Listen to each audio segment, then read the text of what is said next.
ng bayan, maasahan anumang panahon. Magandang araw po sa ating lahat. Narito na ang pinakahuling update sa magiging lagi ng ating panahon at sa binabantayan nating bagyo sa labas ng ating area of responsibility.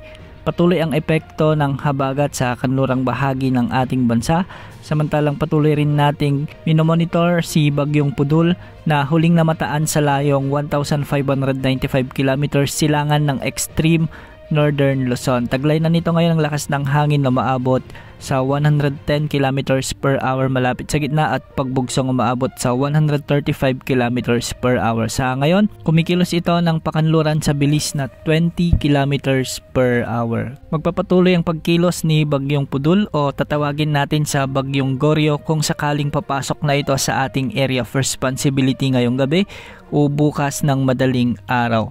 Papatuloy ang pagkilos nito ng pakanluran dahil sa isang high pressure area na nasa katimugang bahagi ng Japan na siyang nagtutulak sa bagyo para kumilos ito ng patimog o southwestward. Inaasahang lalakas pa si Bagyong Goryo bilang typhoon category bukas araw ng Lunes. Ngunit bahagya rin itong hihina bilang severe tropical storm sa kaparehong araw dahil rin sa kalagayan ng mga karagatang dadaanan ng bagyo. Mapapanatili na Bagyong Goryo ang kanyang lakas bago ito makalabas sa ating area of responsibility sa araw naman ng Miyerkules. Base sa latest forecast track ng Pag-asa ay posibleng dumaan ito sa mainland Taiwan o di kaya naman ay sa may Ryukyu Island sa Japan Islands. Magpapatuloy ang pagkilos nito hanggang makarating naman ito sa Eastern China. Ayon sa Pag-asa, wala naman itong magiging direktang epekto sa anumang bahagi ng ating bansa, ngunit kung sakaling kumilos ito ng patimog kanluran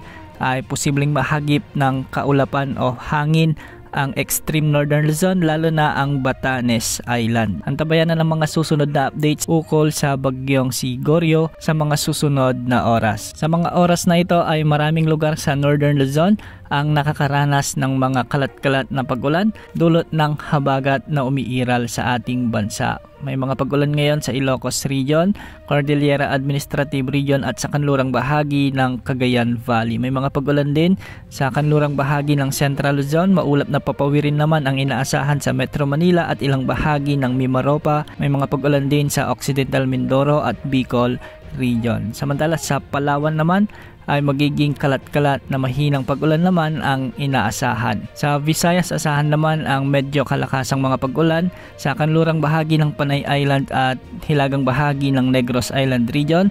May mga malalakas na thunderstorms naman ang ating nakikita sa hilagang bahagi ng Cebu Province at may mga pag-ulan din sa Eastern Visayas. Samantala sa Mindanao, thunderstorms naman ang nagdadala ng mga malalakas na pag-ulan sa Zamboanga Peninsula, Bangsamoro Region, ilang bahagi ng Northern Mindanao at Sorsogon kasama na ang ilang bahagi ng Davao Region. Sa kasalukuyan ay wala na tayong minomonitor na nagbabandang bagong bagyo maliban na lamang kay Bagyong Goryo na posibleng makaapekto sa ating bansa sa susunod na 3 hanggang 5 araw. Yan muna ang latest sa lagay ng panahon. Ito po ang weather update ng bayan, maaasahan anumang panahon.